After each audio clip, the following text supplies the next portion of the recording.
Welcome to Listening First, the podcast on rehabilitation and recovery. I'm Patrick Boyd.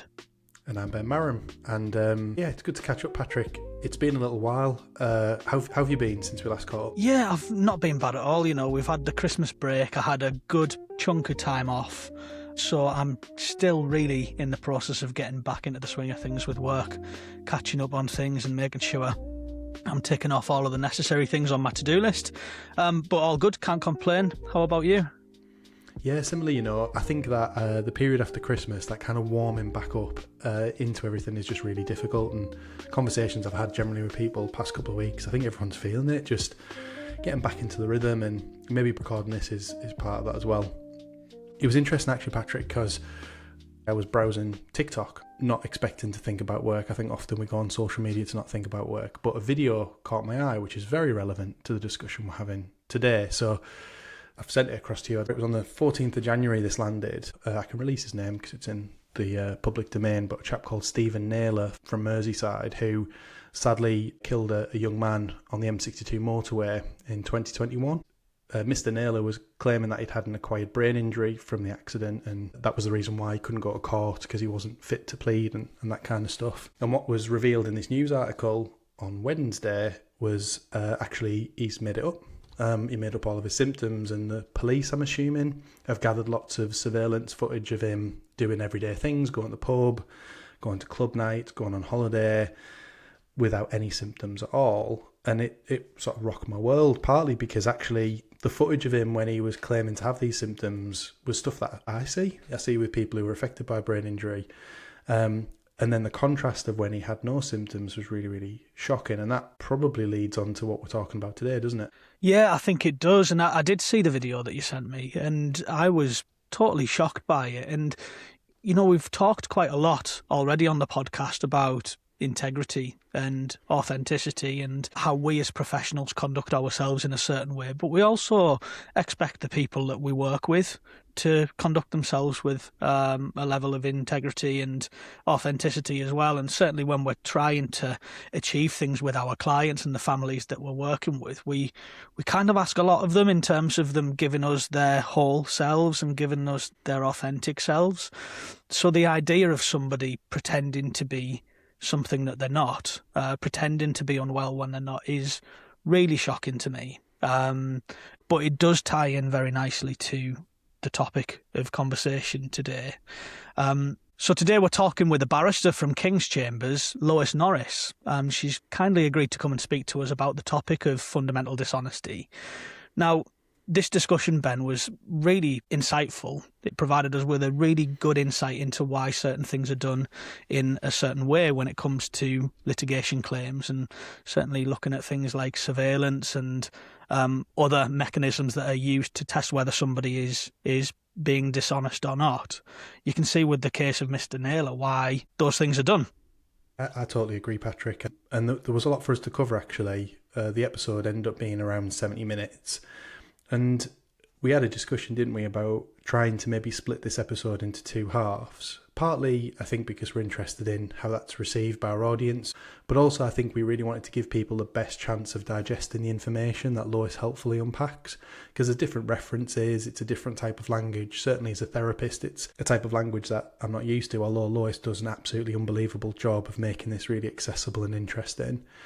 I also think it's a brilliant episode because Lois introduces a bit about herself and demystifies some things that we know about barristers. I think it's fair to say, were we nervous, Patrick, about speaking to a barrister? I was intensely nervous, as I always am whenever I speak to a barrister. Yeah, but actually Lois was great, and I think it speaks to Lois's skill that she was able to unpack this really complicated topic in a digestible way. So hopefully our listeners enjoy the fact that it's a two-parter released in fairly quick succession, but with enough space to really digest it all. Absolutely, yeah. And so let's introduce Lois. Welcome, Lois. Thank you so much. Yes, my name is Lois Norris. I am a barrister in the serious injury and clinical negligence teams at King's Chambers. And I am here today to talk about a little legal topic, albeit we're not going to dive too much into law because this is about rehab and recovery. So just a bit of the interplay between the two. Brilliant, thanks. And then maybe it'd be good to hear a little bit about how you got into law. I think that's always an interesting place to start. Yeah, absolutely. And interestingly, this week, actually, I went back to my primary school to talk about my journey into law. And it kind of started when I think I was about 11 years old. And that was a question I got asked this week by one of the children. I had a very good teacher who said to me, you should try public speaking and debating, two things I had never done.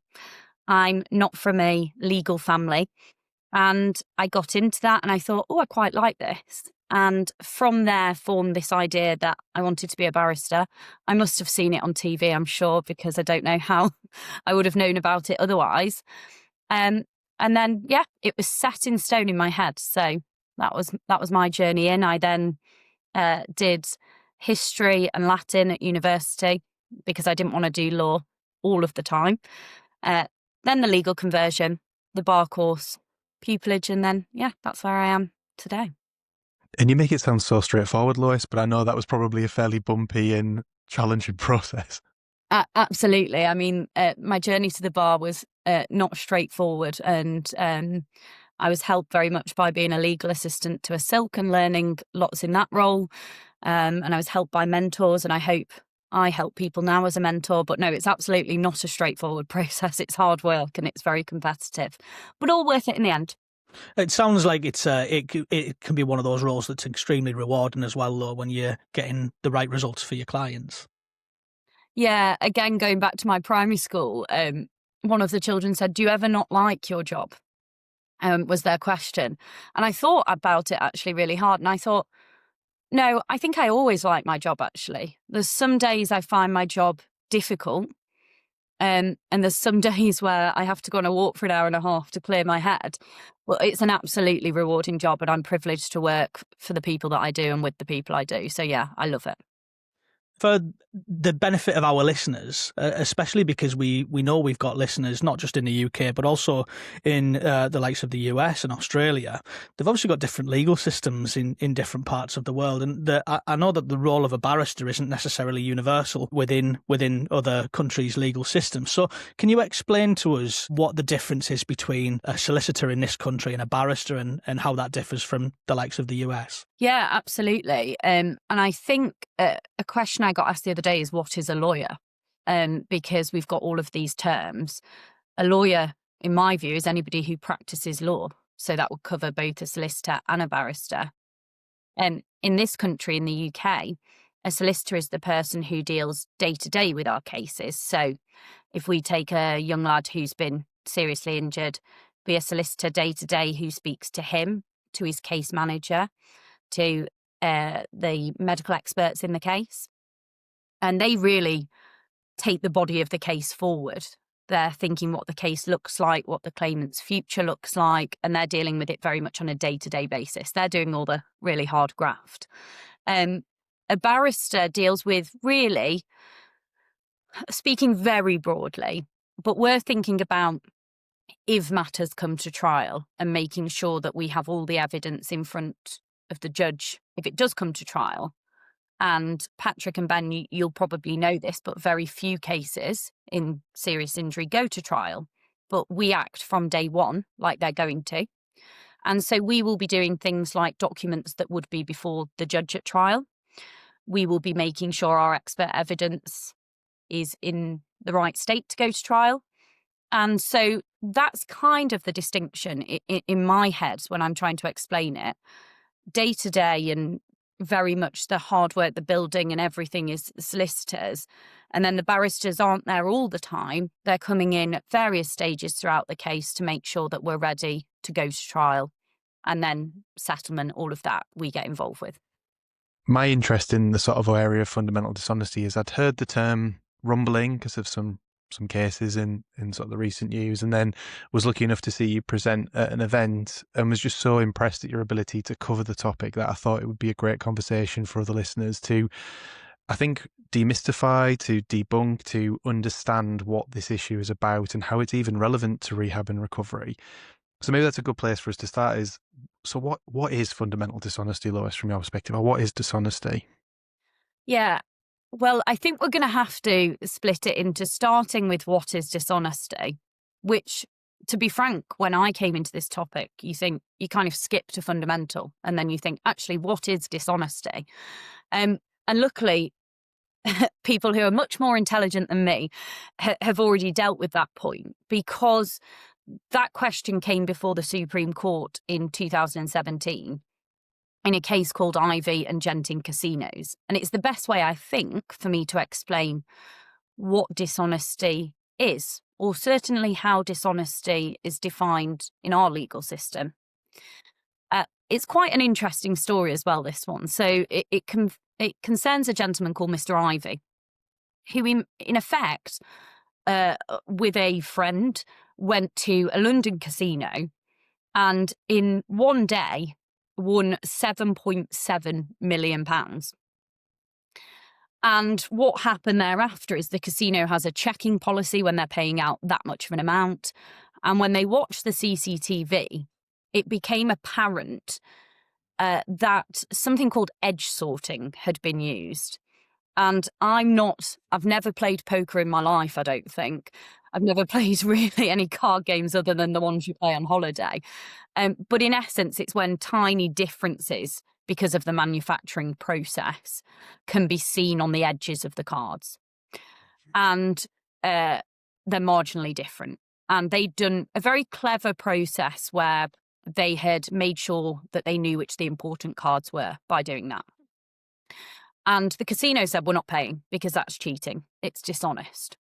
And Mr. Ivy said, and again, I think it probably needs you to understand cards a bit better than I do, but he said, I agree you can't cheat, but this isn't cheating. It's gamesmanship. And that issue went all the way up, I imagine in part because of the sums involved, to the Supreme Court in the United Kingdom. And as an aside, if you want a really brilliant explanation of this case, Lady Hale has just written a book in a very straightforward fashion explaining legal concepts, and she was one of the judges on this case, so she talks about it. But it came before the court because at the time in 2017, well, what does dishonesty mean? If I've done something, is it relevant if I think it's dishonest, or is it relevant if you two think it's dishonest? And the previous way that the courts dealt with it was a two-part test. So number one, if we take this edge sorting, would the ordinary man or woman on the street, a reasonable and honest person, would they think that was dishonest? So question one is an objective test. Would your peers think it was dishonest? If the answer to that was no, then that was the end of the case. If your peers didn't think it was dishonest, gone, which makes sense when you think about juries. If the answer was yes, and you, Patrick and Ben, thought what I did was dishonest, then there was a second stage, and that is whether I realised that ordinary people would regard my conduct as dishonest. And so that was the law. So you had a two-stage test. And if I didn't realise that ordinary people would regard it as dishonest, then the defendant would be acquitted. I would be acquitted. And so that was a subjective element. And the Supreme Court grappled with that because what they were concerned about is if you have somebody who has a really warped view about what people think is dishonest, then they were less likely to get convicted because it was their reasonable belief that ordinary people wouldn't have seen it as wrong. And if we feed that back to Mr. Ivy, in this case, he genuinely didn't think there was anything wrong with what he was doing, nor did he think other people would perceive it as wrong. And so what the Supreme Court did, and what's relevant for us today when we're talking about what dishonesty is they decided that dishonesty is decided by the objective standard of what reasonable, ordinary, and honest people think is dishonest. It feels vague. I think it has to be a little bit vague because what it is it's saying it's a little bit of a sniff test. Does it feel dishonest? Does it feel wrong? And I'll keep coming back to that today when I talk about examples. So that's what dishonest means. You know, there's words that I don't really like using. What does ordinary mean? You know, that's so broad. But I think the way to think of it in our minds is, let's think of it like a jury. If you had 9, 11, 12 people sat in a room, would they think, on the sniff test, this feels like it's a lie? And that's where I think you start. So does that explain dishonesty? Yeah, I guess it is. It does make me wonder how objective that is as well. And you guess you have lots of questions, and it needs that vagueness, doesn't it? But it's not perfect. It's far from perfect. Yeah, and I think that's right, because if you want to have a system that allows flexibility, if you had a really, really strict interpretation, you know, if I took your bank card then by accident when I left the restaurant and didn't realise, you know, if you stuck with a really strict definition of what theft could be, you could be in trouble there. But of course, I didn't mean to deprive you of it. I didn't have a thought process. So I think it's right that it's fairly broad, because life is fairly broad. And put this dishonesty, such a massive topic, and we'll talk about the impact on people's lives. But if we were to put it merely to a really strict definition, I just don't think it'd be fair. So what was the outcome of that case, Lois? The outcome was, unfortunately, spoiler, Mr. Ivy lost, because objectively they thought it was cheating. And he lost. And interestingly, yesterday I thought, I wonder how he's doing now, Mr. Ivy. The answer seems to be, according to his Wikipedia page, he's still a very, very prominent card game player. But Patrick, I know you noted earlier about the American system. Interestingly, on the same basis about this edge technique, he's been involved in litigation in the United States. So that's some area where both, you know, different jurisdictions have been looking at it. But yes, sadly for Mr. Ivy, no 7.7 million for him. Yet. Perhaps in different methods, but certainly not dishonest ones.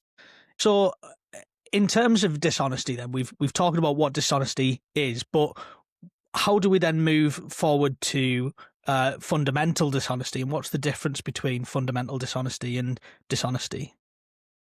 Yeah, absolutely. And this is where, certainly talking about claimants or seriously injured people, this is where it starts to be a term that we may be familiar with if we work in this sphere. And so what makes something fundamental? And I think the straightforward answer is, again, the word's there, fundamental. What does that mean? This isn't a legal podcast, so I'm not going to bore everybody with the case law. But ultimately, when we're looking at claimants and we're thinking about fundamental dishonesty and what a judge may think, we of course have to think of cases that have gone before, because a judge would look at those.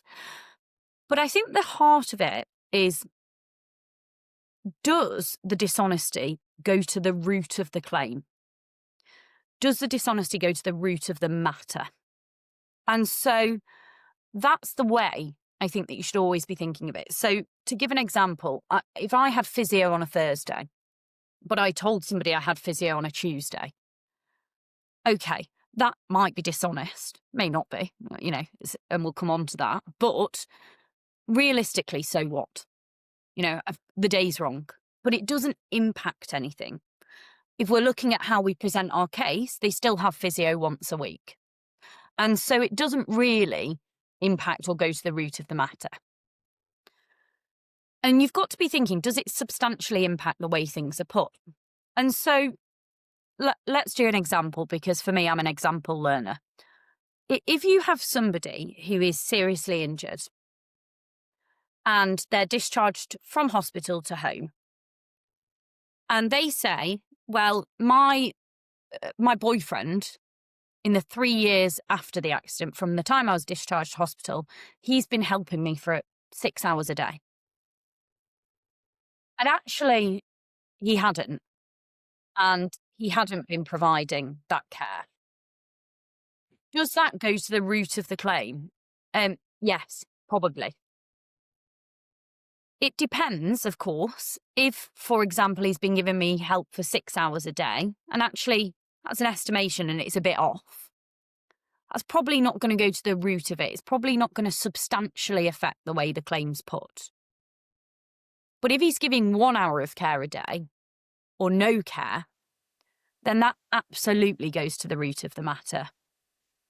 For 2 reasons. One, it impacts how the case is put, because when we look at rehab and recovery, that's a claimant who's requiring 6 hours of care a day as part of their care regime. And secondly, when we look at it from a different standpoint and financially, that will equate to a lot of money in the case. And so again, it's a bit of a litmus test of what, does this go to the heart of it all? Does this change what this claimant is putting forward? And I think that's the way you have to look at it. So again, I'm not going to give you a tiny definition. It's a sniff test. Does this feel like this is something that really doesn't fit with the rest of our case and stands out and really does go to the heart of it? So that's the way I think of fundamental, if that helps.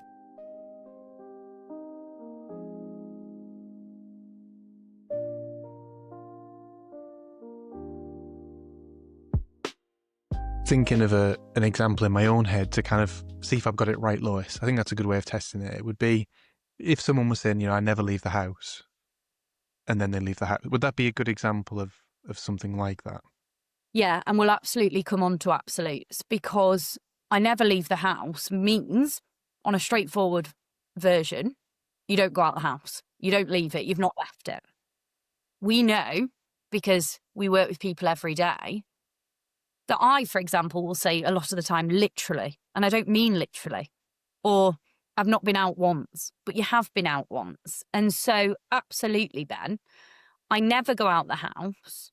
If you're going out, 3 times a day, that is where you're leaning to. That substantially impacts what you're putting forward here. If, however, I never go out the house, but actually 3 weeks ago it was my auntie's birthday and she really wanted us to go, and so I went, is that fundamentally dishonest? It doesn't feel it to me. But it's certainly open for discussion. Just before we got on live, we ended up talking about Spotify Wrapped. It seems to be a bit of a theme here, and Patrick was denying having any interest in K-pop demon hunters. Was that right, Patrick? I absolutely refute these allegations.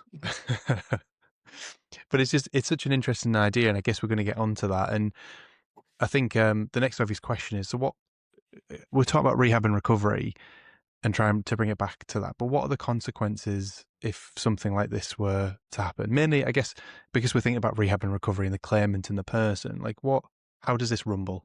Yeah, absolutely. Well, this will be our last kind of legal focus on today, really.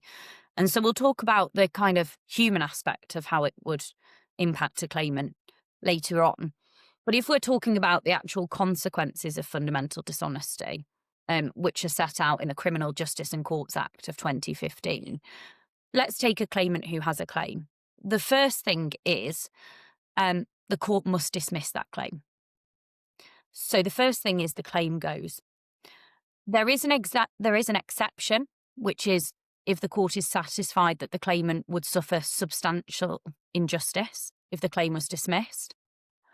But it's not an exception commonly used, is what I would say. So on the face of it, the whole claim goes.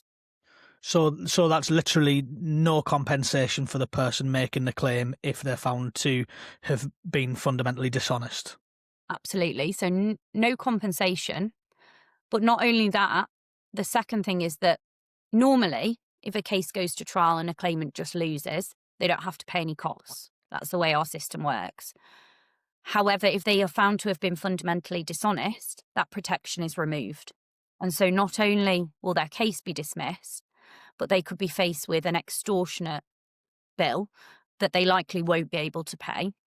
And so that's the second kind of tier.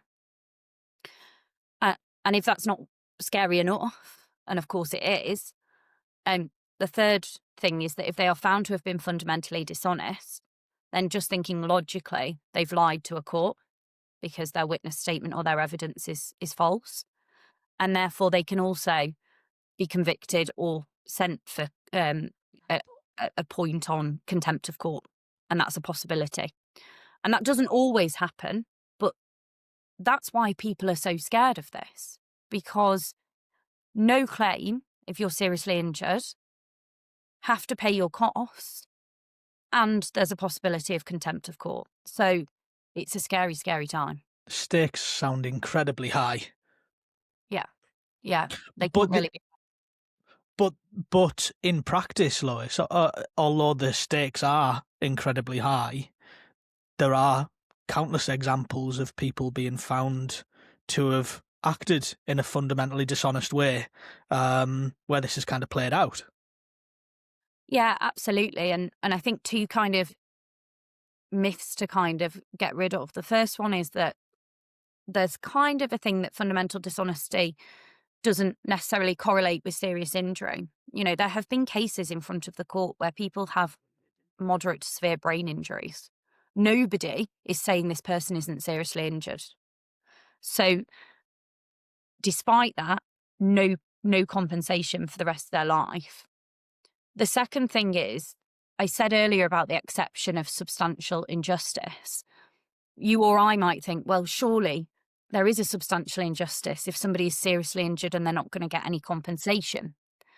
And that might be right in front of some judges. They might think, no, we need to give something. But it also is exercised the other way. And some judges, in terms of looking at that balance, will say, no, actually, I think the claim should be dismissed and costs have to be paid. And are there any, I guess for the benefit of listeners and maybe us as well, is there any particular cases, standout cases that people could be directed towards? Yeah, absolutely. I mean, I think the first thing is, if you want to understand the issue, read a book like Lady Hale's, because cases are a snapshot in time and no claimant is the same. But if you're going to look at two cases recently to get an idea, and particularly cases where the rehab interplay is there, a case called Shaw and Wild is one case to look at. And again, we can link you with citations, but to be honest, if you Google it in fundamental dishonesty, you'll be there. And the second one is Williams Henry. And those are two recent cases, both seriously injured claimants, where ultimately fundamental dishonesty was at the root of the claim. And so if people want to read more about it, that's where I go. But as I say, remember, it's a snapshot.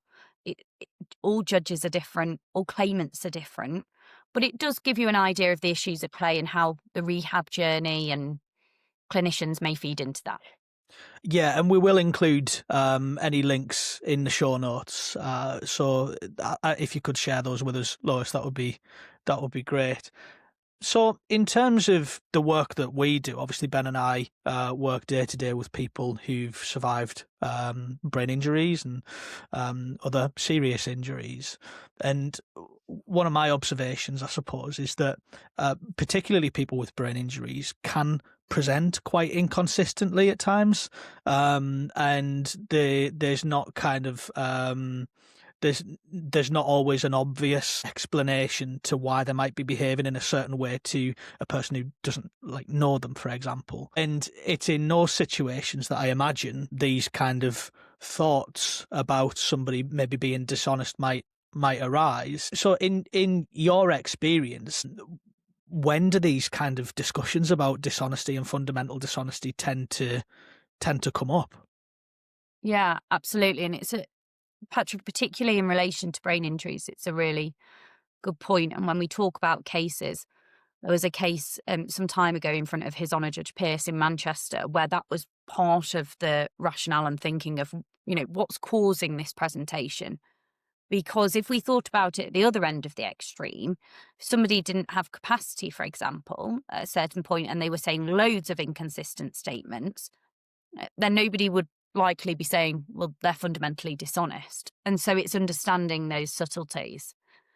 In terms of when fundamental dishonesty comes up, well, the answer is, firstly, all of the time, because claimants need to be aware of it and what it means. But if you're asking, and I think you are, for specific times where it starts to rear its head more, firstly, people are inconsistent by nature, I think. The example, and I think I gave this example when I spoke, Ben, is If I ask my husband how many pints he's had when he comes home from the pub with the lads, that answer is never the same, because it starts as 3 and then maybe it's 5. And people are inconsistent by nature.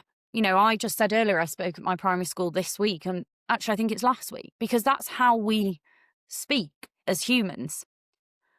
But that's where it starts to come in, because if we take a claimant who's asked by a medical expert, and you have to remember in cases, you're asked really specific questions. You know, my question I hate is, on a scale of 1 to 10, where does your pain sit? Because that's such a variable question. But how long did you need help for after? Now, sometimes you can remember specific things. So you can say, oh, I remember that actually the first time I felt well was Boxing Day. And I remember because I got ready and we were going out and I felt myself. But sometimes you can't remember. And so a claimant may say to one expert, oh, I think it was about 3 months. And they may say to another expert, oh, I think about 6 months. Now, the first thing to say is, well, that could be fundamentally dishonest if it is dishonest. But it could also just be a failure to recollect and trying to give an answer. So that sometimes comes up because you start to go through and there's inconsistencies that are weaving through. And we'll talk about how we deal with those in due course. For me, working in this industry, I find language barriers can create a real problem because, and I had an example recently with phantom pain, and a claimant had been describing phantom pain, and it had come through that it was twice a day. But actually what he'd been trying to convey is that it was 2 minutes at a time when it happened, but that it happened lots in a day. And that's a very real example of how you can kind of end up with a completely different meaning just because of miscommunication. And that's something we'll come back to as well. Ben picked up on one earlier. Absolutes. I have never done that. I will never do that. As part of these cases, claimants will sometimes have surveillance on them. And that's really scary and it feels like a really invasive thing because it is. But if you've said, I never ever leave my house, and you leave your house, then if we think early about our test, what would the man on the street think or the woman on the street think? They might think that's dishonest because you are leaving your house. And so being really careful and thinking, do I mean this literally? And so that might rear its head and you'll see that. And we see that day to day.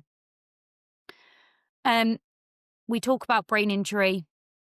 Memory is a real thing. And people's memories are skewed at the best of times. If you remember something with your friends from last Christmas, you'll all remember it slightly differently because that's how we work. But sometimes people can't remember and they fill in when they can't remember. And that can be really dangerous for fundamental dishonesty because they're creating a narrative that isn't true probably sometimes. And so memory is a real life when we're looking at rehabilitation and when we're looking at memory problems. If you can't remember something, and sometimes people are so frustrated by their reduced memory or embarrassed sometimes that they can't remember things, but that can impact on how the claim's being presented.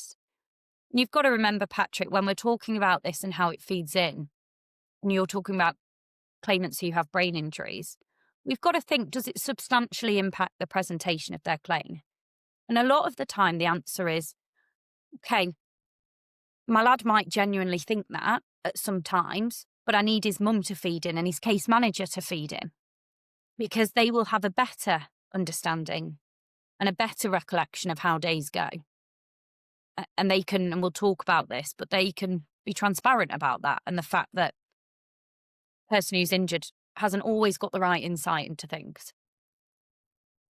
And I think finally, my kind of red flag one, social media is a real problem.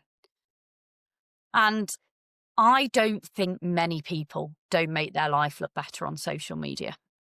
I don't think there's many people who put a real true account. Yeah. Yeah, I agree with that totally. There's, I mean, you see people presenting only the best parts of their life on social media, and it causes quite a problem for people who maybe have mental health difficulties or difficulty kind of understanding the nuances of that. You know, people kind of perceiving that their lives aren't as good as other people's because all they're seeing is the good stuff. They're not seeing the negative stuff. So I think just inherently social media presents a bit of a skewed perspective on someone's life and how their life is anyway. And also there's nothing stopping people putting completely false things on social media as well and making it look as though they're something that they're not entirely. Yeah, absolutely. And I think that's probably, and also if you're having a really, really horrid time and you have one day out in 3 months, I can see why you'd put that on social media. Because honestly, it's probably what you've thought about for the last 6 weeks. And you're excited. And you might only be out for an hour. And you might get there and find that you can't do it and it's too overwhelming. But you probably don't tell social media that. And if we look at our claimant, if their witness evidence to the court is I'm scared of going out, but their social media post is best day ever with the girls, you know, #Christmas, you know, then it doesn't fit. And when we're looking at that sniff test, some people would say, well, you're lying in one of them, which one is it? And that's a gamble. And so it's something just to be really aware of. But it's also to be really vulnerable on social media with loads of people is a big ask. So, yeah, I think social media has particular feed in now. Yeah, certainly for me and the people that I work with and have worked with in the past, you know, they're in a situation where they've got their injury through no fault of their own, and there's an injustice right there that they're kind of dealing with something that they never wanted to deal with. And I suppose there's an element of people kind of wanting to put a brave face on and wanting life to be normal. So if I behave normally, then things will go back to normal. If I present myself normally, then things will go back to normal. Psychologically, I think that's quite a theme with a lot of people who are recovering from injuries. But I guess it's that context, isn't it? And if the individual themselves can't give the context, then I suppose it has to come from the people around them, including, like you said, the professionals and the family and friends and other people who can provide that contextual information. So that brings us to the end of part 1, Ben. I found that first part of the discussion really enlightening, the way that Lois talked about dishonesty and what dishonesty actually is from a legal perspective. Did it tally with your understanding of what dishonesty is? Yeah, I think I'm struck by Lois references the importance of the vagueness in a way, and very much by referencing that particular case, the gambling case. That was so interesting. Yeah, so interesting. And more interesting the fact that the person's still doing it and involved in the US legal system. I think I kind of already knew it anyway, but it was a really good example of how case law from one area of law can influence a case in a different area of law. So in this particular case that Lois mentioned, that was to do with millions of pounds in a casino, nothing to do with personal injury at all, but yet that case has such a huge bearing on personal injury cases. The two aren't related at all, but for that case law link. Yeah, and Lois is going to unpack that in a lot more detail in the second half, as well as talking a bit more about her role as a barrister, demystifying the role of a barrister, which I think is equally as interesting but different. So I really hope the listeners are looking forward to that. Yeah, so we will see you in part 2. Until then, thanks for being with us as we keep learning, keep sharing, and most importantly, keep listening first.